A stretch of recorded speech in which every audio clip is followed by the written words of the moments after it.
Hello hi ನಮಸ್ಕಾರ welcome to food media. ನಾನು ಶರತ್ ಕುಮಾರ್.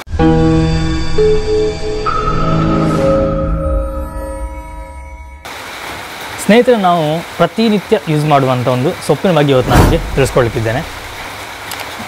ಸೊಪ್ಪು ಯಾವುದು, ಅದರ ಬಗ್ಗೆ ಸಂಪೂರ್ಣ ಡೀಟೇಲ್ಸ್ ತೋರಿಸ್ತೀನಿ. ಹಾಗೆ ಅದರ ಔಷಧೀಯ ಗುಣಗಳನ್ನೆಲ್ಲ ನಿಮ್ಗೆ ನಾನು ಈ ವಿಡಿಯೋದಲ್ಲಿ ತಿಳಿಸ್ಕೊಡ್ತೀನಿ. ಅದಕ್ಕಿಂತ ಮುಂಚೆ ಏನಾದರೂ ನಮ್ಮ ಚಾನಲ್ಗೆ ನೀವು ಹೊಸ ವ್ಯೂವರ್ಸ್ ಆಗಿದ್ದರೆ ದಯವಿಟ್ಟು ಸಬ್ಸ್ಕ್ರೈಬ್ ಮಾಡಿ, ಹಾಗೆ ಪಕ್ಕದಲ್ಲಿರುವ ಬೆಲ್ ಐಕನ್ ಕೂಡ ಕ್ಲಿಕ್ ಮಾಡಿ ಅದರಲ್ಲಿ ಆಲ್ ಆಪ್ಷನ್ನ ಸೆಲೆಕ್ಟ್ ಮಾಡ್ಕೊಳ್ಳಿ. ಹಾಗೆ ನಮ್ಮ ಆಲ್ರೆಡಿ ಇರುವಂಥ ಸಬ್ಸ್ಕ್ರೈಬರ್ ತುಂಬ ಜನ ಇನ್ನೂ ಬೆಲ್ ಐಕನ್ನ ಕ್ಲಿಕ್ ಮಾಡಿದೆ ಹಾಗೆ ಇಟ್ಟಿದ್ದೀರಾ. ದಯವಿಟ್ಟು ಬೆಲ್ ಐಕನ್ ಕ್ಲಿಕ್ ಮಾಡಿ ಆಲ್ ಆಪ್ಷನ್ನ ಸೆಲೆಕ್ಟ್ ಮಾಡ್ಕೊಳ್ಳಿ. ಯಾಕಂದರೆ ನಾವು ಪ್ರತಿಯೊಂದು ಹಾಕುವಂಥ ವೀಡಿಯೋಗಳನ್ನ ಅಪ್ಡೇಟ್ಸನ್ನು ನೀವು ಮಿಸ್ ಮಾಡದೆ ನೋಡ್ಬೋದು, ಹಾಗೆ ನೋಟಿಫಿಕೇಷನ್ ಸಹ ಪಡಿಬೋದು. ಬನ್ನಿ ಸ್ನೇಹಿತರೆ, ನಾವು ಗಿಡದ ಹತ್ರ ಹೋಗುವ. ನಿಮಗೆಲ್ಲ ಅಲ್ಲಿ ಸಂಪೂರ್ಣವಾಗಿ ಗಿಡದ ಬಗ್ಗೆ ಡೀಟೇಲ್ಗಳನ್ನ ಕೊಡ್ತಾ ಹೋಗ್ತೀನಿ. ಸ್ನೇಹಿತರೆ, ಹೆಚ್ಚಿನವರು ಈ ಗಿಡ ನೋಡಿರ್ತೀರಾ, ಇದನ್ನು ತಿಂದು ಸಹ ಇರ್ತೀರ. ಬಟ್ ಇದರಲ್ಲಿರುವ ಔಷಧೀಯ ಗುಣದ ಬಗ್ಗೆ ನಿಮಗೆ ಎಷ್ಟು ಗೊತ್ತು ಅನ್ನೋದು ನನಗೆ ಗೊತ್ತಿಲ್ಲ. ಬಟ್ ನಾನು ಈ ವಿಡಿಯೋದಲ್ಲಿ ನಿಮಗೆ ಸಂಪೂರ್ಣವಾಗಿ ತಿಳಿಸ್ಕೊಡ್ತೀನಿ. ನೋಡಿ, ಇದು ಕರಿಬೇವು ಎಲೆ. ನೀವು ಹೆಚ್ಚಿನವರು ಇದನ್ನೆಲ್ಲ ಆಹಾರದಲ್ಲಿ ಯೂಸ್ ಮಾಡೋದನ್ನು ನೀವು ನೋಡಿರ್ಬೋದು. ಇದನ್ನು ಪ್ರತಿನಿತ್ಯ ಅಡುಗೆಯಲ್ಲಿ ಸಾಮಾನ್ಯವಾಗಿ ಬಳಸುವಂಥ ಒಂದು ಕರಿಬೇವು. ಈ ಕರಿಬೇವಿನ ವೈಜ್ಞಾನಿಕ ಹೆಸರು ಮುರ್ರಾಯ ಕೊಯ್ಯನಿಗಿ. ನಾವು ಇದನ್ನು ಕನ್ನಡದಲ್ಲಿ ಸಾಮಾನ್ಯವಾಗಿ ಕರಿಬೇವು ಅಂತಲೇ ಕರಿತೀವಿ. ನಾವು ಈ ಕರಿಬೇವಿನಲ್ಲಿರುವ ರಾಸಾಯನಿಕ ಸಂಯೋಜನೆ ಏನಂತ ನೋಡಲಿಕ್ಕೆ ಹೋದರೆ, ಇದರಲ್ಲಿ ತೇವಾಂಶ ಬಂದು 66.3% ಇದೆ, ಪ್ರೋಟೀನ್ 6.1%, ಕೊಬ್ಬು 1.0%, ಸಕ್ಕರೆ ಸ್ಟಾರ್ಚ್ ಅಂಶ ಇದರಲ್ಲಿ 16.0%, ನಾರಿನ ಅಂಶ 6.4%, ಲವಣಾಂಶ 4.2% ಹಾಗೂ ಪ್ರತಿ 100 ಗ್ರಾಮ್ ಎಲೆಗಳಲ್ಲಿ 810 ಮಿಲಿಗ್ರಾಮ್ ಕ್ಯಾಲ್ಶಿಯಂ ಇದೆ, 600 ಮಿಲಿಗ್ರಾಮ್ ರಂಜಕ ಇದೆ, ಹಾಗೆ 3.1 ಮಿಲಿಗ್ರಾಮ್ ಕಬ್ಬಿಣದ ಅಂಶ ಇದೆ, 12,600 IU ಕ್ಯಾರೋಟಿನ್ ಅಂದರೆ ವಿಟಮಿನ್ ಎ ರೂಪದಲ್ಲಿ ಇದರಲ್ಲಿದೆ, ಹಾಗೆ 4 ಮಿಲಿಗ್ರಾಮ್ ವಿಟಮಿನ್ ಸಿ ಮತ್ತು ಹಲವಾರು ಬಗೆಯ ಅಮೈನೋ ಆ್ಯಸಿಡ್ಗಳು ಸಹ ಈ ಗಿಡದಲ್ಲಿ ಇರುವಂಥದ್ದು. ಇದು ಆರೋಗ್ಯಕ್ಕೆ ತುಂಬಾ ಉಪಯುಕ್ತ ಆದಂಥ ಒಂದು ಎಲೆ. ಇದನ್ನು ಆಹಾರ ಪದಾರ್ಥದಲ್ಲಿ ಮಾತ್ರವಲ್ಲದೆ ನಾವು ಸಾಬೂನು ಬಳಕೆಯಲ್ಲಿ ಸಹ ಇದರ ಎಲೆಗಳಿಂದ ತೆಗೆದ ಎಣ್ಣೆಯನ್ನು ಬಳಸಲಾಗ್ತದೆ. ಇದು ಭಾರತದ ಮೂಲದ ರುಟಿಸಿಯೆ ಕುಟುಂಬದ ಉಷ್ಣವಲಯದಲ್ಲಿ ಬೆಳೆಯುವಂಥ ಮರವಾಗಿದೆ. ಇದು ಬೇರೆ ಬೇರೆ ಭಾಷೆಯಲ್ಲಿ ಬೇರೆ ಬೇರೆ ರೀತಿಯ ಹೆಸರುಗಳಿವೆ. ತಮಿಳುನಾಡಿನಲ್ಲಿ ಕರಿಬೇವು ಹಾಕದೆ ಯಾವುದೇ ಅಡುಗೆಯನ್ನು ಸಹ ಅವರು ಮಾಡಲ್ಲ. ಆಲ್ಮೋಸ್ಟ್ ಎಲ್ಲರೂ ಕರಿಬೇವು ಎಲೆಯನ್ನು ಉಪಯೋಗಿಸ್ತಾರೆ. ಕೆಲವರು ಅಂದ್ಕೊಂಡಿರ್ಬೋದು, ನಾವು ಕರಿಬೇವನ್ನು ಉಪಯೋಗಿಸೋದು ಕೇವಲ ನಾವೇನು ಸಾರು ಮಾಡಿರ್ತೀವೋ ಅದರ ಪರಿಮಳಕ್ಕೆ ಅಂತ ಅಥವಾ ರುಚಿಗೆ ಅಂತ ಅಂದ್ಕೊಂಡಿರ್ಬೋದು. ಬಟ್ ಅದಕ್ಕೂ ಒಂದು ವೈಜ್ಞಾನಿಕ ಕಾರಣ ಇದೆ. ಇದರಿಂದ ಕೆಲವೆಲ್ಲ ರೋಗಗಳ ನಿರೋಧಕ ಶಕ್ತಿಯನ್ನು ಹೊಂದಿರುವಂತಹ ಒಂದು ಆಯುರ್ವೇದಿಕ್ ಗಿಡ ಅಂತಲೇ ಹೇಳ್ಬೋದು ಇದು. ಇನ್ನು ಈ ಗಿಡದಲ್ಲಿರುವಂತಹ ಔಷಧೀಯ ಅಂಶ ಯಾವುದೆಲ್ಲ ಅಂತ ನೋಡಲಿಕ್ಕೆ ಹೋದರೆ ನಾವು, ಇದು ಅತಿಸಾರ ವಾಂತಿಯನ್ನು ತಡೆಗಟ್ಟುವಂಥ ಶಕ್ತಿ ಇದರಲ್ಲಿದೆ. ಅದೇ ರೀತಿ ಏನಾದರೂ ತರಚು ಗಾಯ ಅಥವಾ ಯಾವುದಾದ್ರೂ ಬೊಕ್ಕೆ ಇದ್ದರೆ ಈ ಎಲೆಯನ್ನು ಜಜ್ಜಿ ಹಚ್ಚೋದ್ರಿಂದ ತುಂಬ ಬೇಗನೆ ಆ ಗಾಯ ಗುಣ ಆಗುತ್ತೆ. ಮತ್ತು ಯಾರಿಗಾದರೂ ವಾಂತಿ ಅಥವಾ ವಾಕರಿಕೆ ಇದ್ದರೆ ಅವರು 1 ಲೋಟ ನೀರಿಗೆ ಲಿಂಬೆ ರಸ ಜೊತೆ ಬೆಲ್ಲ ಮತ್ತು ಕರಿಬೇವಿನ ರಸವನ್ನು ಹಾಕಿ ಕುಡಿಯೋದ್ರಿಂದ ವಾಂತಿ ಮತ್ತು ಅಥವಾ ವಾಕರಿಕೆ ತುಂಬ ಬೇಗನೆ ಅವರಿಗೆ ನಿಲ್ಲುತ್ತೆ.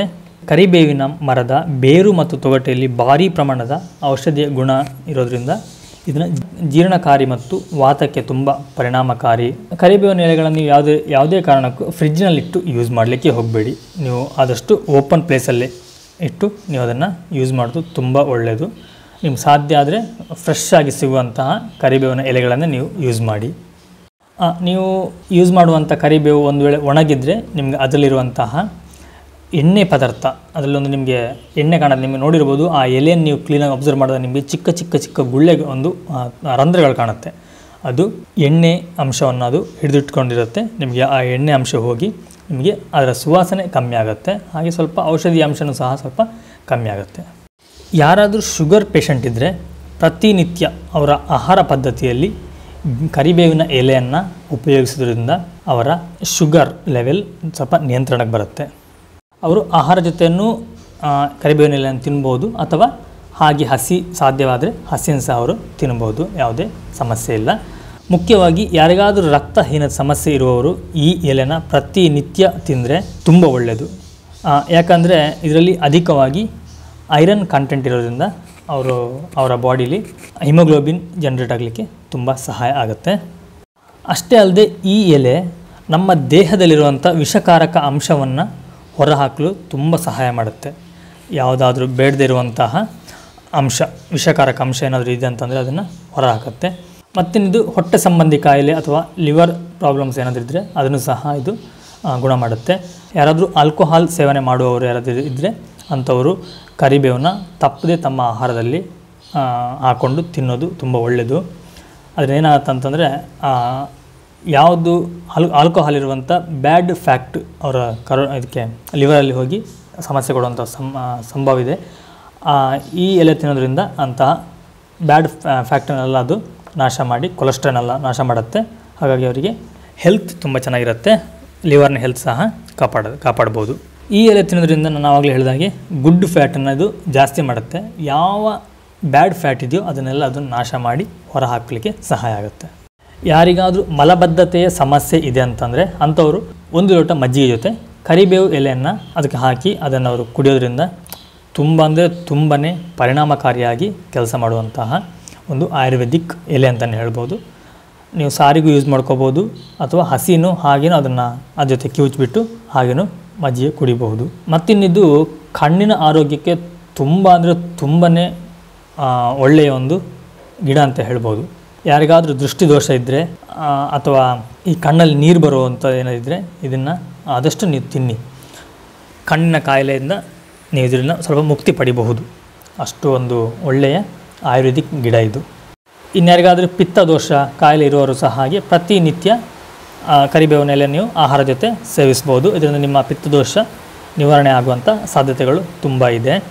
ಮತ್ತು ಇದರಲ್ಲಿ ಆ್ಯಂಟಿ ಕ್ಯಾನ್ಸರ್ ಅಂಶ ಇರೋದ್ರಿಂದ ನಮ್ಮ ದೇಹದಲ್ಲಿ ಕ್ಯಾನ್ಸರ್ ಕಾರಕ ಯಾವುದಾದ್ರೂ ಅಂಶ ಇದೆ ಅಂತಂದರೆ ಅದನ್ನು ಈ ಗಿಡ ಇದರ ಎಲೆ ನಾಶ ಮಾಡುತ್ತೆ.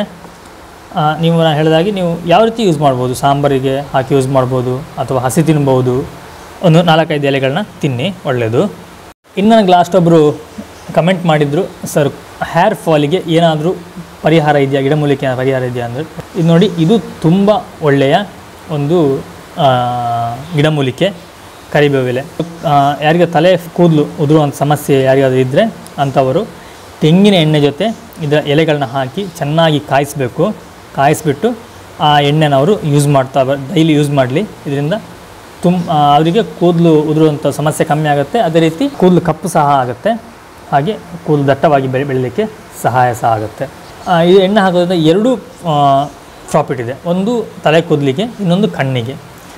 ನಿಮ್ಗೆ ಗೊತ್ತಿರ್ಬೋದು, ನಾವು ತಲೆಗೆ ಎಣ್ಣೆ ಹಾಕಿದ್ರೆ ನಿಮಗೆ ಕಣ್ಣಲ್ಲಿ ಏನೋ ಒಂದು ಫೀಲ್ ಆಗುತ್ತೆ. ಆ ಎಣ್ಣೆ ಬಂದಾಗ ಒಂದು ಫೀಲ್ ಆಗುತ್ತೆ. ತಲೆಗೆ ಎಣ್ಣೆ ಹಾಕಿದರೆ ಅದು ಕಣ್ಣಿಗೆ ಸಹ, ಕಣ್ಣಿನ ನರಕ್ಕೆ ಸಹ ಹೋಗಿ ನಿಮಗೆ ಕಣ್ಣಿನ ದೃಷ್ಟಿದೋಷ ಏನಾದರೂ ಇದ್ದರೆ ಅದಕ್ಕೆ ಸಹ ಒಳ್ಳೆಯದಾಗುತ್ತೆ. ಹಾಗೆ ತಲೆಗೆ ತಂಪು ಸಹ ಹೌದು, ಕಣ್ಣಿಗೂ ತಂಪು ಹೌದು. ಇದೇ ರೀತಿ ಸಣ್ಣ ವಯಸ್ಸಿನಲ್ಲಿ ತಲೆ ಕೂದಲು ಬೆಳ್ಳಗಾಗುತ್ತೆ, ಅಂಥವ್ರು ಸಹ ಹಾಗೆ ಈ ಎಣ್ಣೆನ ಯೂಸ್ ಮಾಡಿ ನಿಮ್ಮ ಕೂದಲು ಕ್ರಮೇಣ ಕಪ್ಪಾಗುತ್ತೆ. ಇನ್ನು ಜಾಂಡೀಸ್ ಇರೋರಿಗೆ ಸಹ ಹಾಗೆ ಇದೊಂದು ಒಳ್ಳೆಯ ಔಷಧಿ. ಯಾರಿಗಾದರೂ ಜಾಂಡೀಸ್ ಇದ್ದರೆ ಇದನ್ನು ನೀವು ಸಾರಿಗೆ ಹಾಕಿ ತಿನ್ನಿ. ಜಾಂಡೀಸ್ ಇರೋರು ಒಗ್ಗರಣೆ ಹಾಕಿ ತಿನ್ನಲಿಕ್ಕೆ ಹೋಗಬೇಡಿ. ಹಾಗೆ ಖಾಲಿ ಸೊಪ್ಪನ್ನು ಹಾಕಿ ನೀವು ಅದ್ರ ಜೊತೆ ಬೇಯಿಸುವಾಗ ಸೊಪ್ಪು ಹಾಕಿ ಬೇಯಿಸಿ ತಿಂದ್ರಾಯಿತು. ಈ ಕರಿಬೇವಿನ ಎಲೆಯಲ್ಲಿ ಆ್ಯಂಟಿ ಆಕ್ಸಿಡೆಂಟ್ ಅಂಶ ಇದೆ. ಅದೇ ರೀತಿ ವೈರಾಣು ನಿರೋಧಕ, ಹಾಗೆ ಇದು ಆ್ಯಂಟಿ ಇನ್ಫ್ಲಮೇಟರಿ ಕೂಡ ಹೌದು. ಅಂದರೆ ಊತ ನಿರೋಧಕ ಕೂಡ ಹೌದು. ಇದು ಒಂದು ವೇಳೆ ನಿಮ್ಮ ಮನೆ ಹತ್ತಿರದಲ್ಲಿ ಅಥವಾ ನಿಮ್ಮ ಮನೆಯಲ್ಲಿ ಕರಿಬೇವಿನ ಗಿಡ ಇಲ್ಲ ಅಂತಂದರೆ ಒಂದು ತಂದು ನಡಿ. ನಿಮ್ಗೆ ರುಚಿಯಾದಂಥ ಅಡುಗೆ ಮಾಡೋಕ್ಕೂ ಸಹಾಯ ಆಗುತ್ತೆ, ಅದೇ ರೀತಿ ನಿಮ್ಮ ಆರೋಗ್ಯಕ್ಕೂ ಸಹಾಯ ಆಗುತ್ತೆ. ಈ ಗಿಡ ನೀವು ಚಿಕ್ಕದ ಗಿಡ ಸಿಕ್ಕಿದರೆ ಬೇರು ಸಮೇತ ಕಿತ್ತು, ಬೇರೆ ಏನಾದರೂ ಕಟ್ಟಾಗದ ಹಾಗೆ, ಬೇರೆ ಆಗದಿದ್ದ ಹಾಗೆ ನೋಡಿಕೊಂಡು ಆ ಗಿಡ ತಂದು ನೀವು ನಟ್ಟು ಸ್ವಲ್ಪ ಅದನ್ನು ಒಂದು ತಿಂಗಳ ಟೈಮ್ ಸ್ವಲ್ಪ ಅದನ್ನ ನೀವು ಸ್ವಲ್ಪ ಪೋಷಣೆ ಮಾಡಿ, ಅದಾದ ನಂತರ ಅದು ತನ್ನಷ್ಟೇ ತಾನೇ ಬೆಳೀತಾ ಬರುತ್ತೆ. ಒಂದು ವೇಳೆ ಇದರ ಬೀಜ ನಡ್ತೀವಿ ಅನ್ನೋರು ತುಂಬ ಹಣ್ಣಾಗಿರುವಂತಹ ಅದರ ಹಣ್ಣನ್ನು ತೆಗೆದು ಅದರಲ್ಲಿ ಬೀಜವನ್ನು ತೆಗೆದು ಫ್ರೆಶ್ ಆಗಿರುವಾಗಲೇ ಅದನ್ನು ನಡಬೇಕು. ನೀವು ಹಣ್ಣಿನ ತೆಗೆದು ಕೂಡಲೇ ನೀವು ಅದನ್ನು ನಡೋದು ತುಂಬ ಒಳ್ಳೆಯದು. ನೀವು ಇಲ್ಲ 2-3 ದಿನ ಇಡೋದು ಅಥವಾ ಬಿಸಿಲಿಗೆ ಇಡೋದೆಲ್ಲ ಮಾಡಲಿಕ್ಕೆ ಹೋಗ್ಬೇಡಿ. ಹಣ್ಣು ತಂದು ಹಣ್ಣಿಂದ ತೆಗೆದು ಕೂಡಲೇ ನೀವು ಅದನ್ನು ನಟ್ಟುಬಿಡಿ. ಆ ನಟ್ಟಂಥ ಬೀಜ ಮೊಳಕೆ ಬಂದು ಸ್ವಲ್ಪ ಗಿಡ ದೊಡ್ಡದಾಗೋ ತನಕ ನೀವು ನೀರನ್ನ ಮಾತ್ರ ಹಾಕ್ತಾಯಿರಿ. ತುಂಬ ನೀರು ಹಾಕ್ಲಿಕ್ಕೆ ಹೋಗ್ಬೇಡಿ, ಬೀಜ ಕೊಳೆಯುತ್ತೆ. ಸ್ವಲ್ಪ ಅದಕ್ಕೆ ಎಷ್ಟು ಬೇಕು ನೋಡಿ ಅಷ್ಟು ನೀರನ್ನು ನೀವು ಸ್ವಲ್ಪ ಹಾಕ್ತಾ ಬನ್ನಿ. ಇನ್ನು ನೀವು ನಟ್ಟು 1 ವರ್ಷ ಆದರೂ ಕೂಡಲೇ ಅದರಲ್ಲಿ ಎಲೆ ಎಲ್ಲ ಬರಲಿಕ್ಕೆ ಶುರು ಆಗುತ್ತೆ, ನಿಮ್ಗೆ ಗೊತ್ತು. ಆಗ ನೀವು ದಯವಿಟ್ಟು ಅದರ ಎಲೆಗಳನ್ನ ಕೊಯ್ಲಿಕ್ಕೆ ಹೋಗಬೇಡಿ. ಕನಿಷ್ಠ ಒಂದು 3-4 ವರ್ಷ ಆದರೂ ಬಿಡಿ. ಅದಾದ ನಂತರ ಸ್ವಲ್ಪ ಅದು ಗಿಡ ಬಲ್ತು ಸ್ವಲ್ಪ ಸ್ಟ್ರಾಂಗ್ ಆಗಲಿ. ಆನಂತರ ನೀವು ಅದರ ಎಲೆಗಳನ್ನು ತೆಗೆದು ಯೂಸ್ ಮಾಡಲಿಕ್ಕೆ ಶುರು ಮಾಡಿ. ಸ್ವಲ್ಪ ಹೊರಗಡೆ ಮಳೆ ಬರ್ತಾ ಉಂಟು, ಗಾಳಿ ಮಳೆ ಉಂಟು, ಹಾಗಾಗಿ ನಿಮ್ಗೆ ಸ್ವಲ್ಪ ವಾಯ್ಸಲ್ಲಿ ಡಿಸ್ಟರ್ಬೆನ್ಸ್ ಇರ್ಬೋದು. ದಯವಿಟ್ಟು ಸ್ವಲ್ಪ ಅಡ್ಜಸ್ಟ್ ಮಾಡ್ಕೊಳ್ಳಿ. ತುಂಬ ಗಾಳಿ ಮಳೆ, ಕಿಟಕಿ ಬಾಗಿಲೆಲ್ಲ ಹಾಕಿ ಒಳಗಡೆ ಕೂತಿದ್ದೀನಿ. ಈಗ ನಾನು ಹೊರಗಡೆ ಹೋಗ್ಲಿಕ್ಕೆ ಆಗ್ತಾಯಿಲ್ಲ. ನನಗೀಗ ಸ್ವಲ್ಪ ಮಳೆಯಲ್ಲಿ ಹೋಗಿ ಆದಷ್ಟು ನಾನು ವೀಡಿಯೋ ಮಾಡಿ ನಾನು ಹಾಕ್ತಾಯಿದ್ದೇನೆ. ಸ್ನೇಹಿತರೆ, ನೋಡಿದ್ರಲ್ಲ, ಇದು ಕರಿಬೇವು ಸೊಪ್ಪಿನ ಉಪಯೋಗ ಮತ್ತು ಔಷಧಿಯ ಗುಣಗಳು. ಈ ವಿಡಿಯೋ ನಿಮಗೆ ಇಷ್ಟ ಆಗಿದೆ ಅಂದ್ಕೊಳ್ತೀನಿ. ಇಷ್ಟ ಆಗಿದ್ರೆ ಒಂದು ಲೈಕ್ ಕೊಡಿ. ಹಾಗೆ ನಮ್ಮ ಚಾನಲ್ಗೆ ಇನ್ಯಾರು ಸಬ್ಸ್ಕ್ರೈಬ್ ಆಗಿ ಆ ವಿಡಿಯೋನ ಆದಷ್ಟು ಶೇರ್ ಮಾಡಿ. ಯಾರಿಗೆಲ್ಲ ವಿಷಯ ಗೊತ್ತಿಲ್ಲೋ ಅವರಿಗೆಲ್ಲ ಒಂದು ನಾವು ವಿಷಯನ ಮುಟ್ಟಿಸಾಗುತ್ತೆ.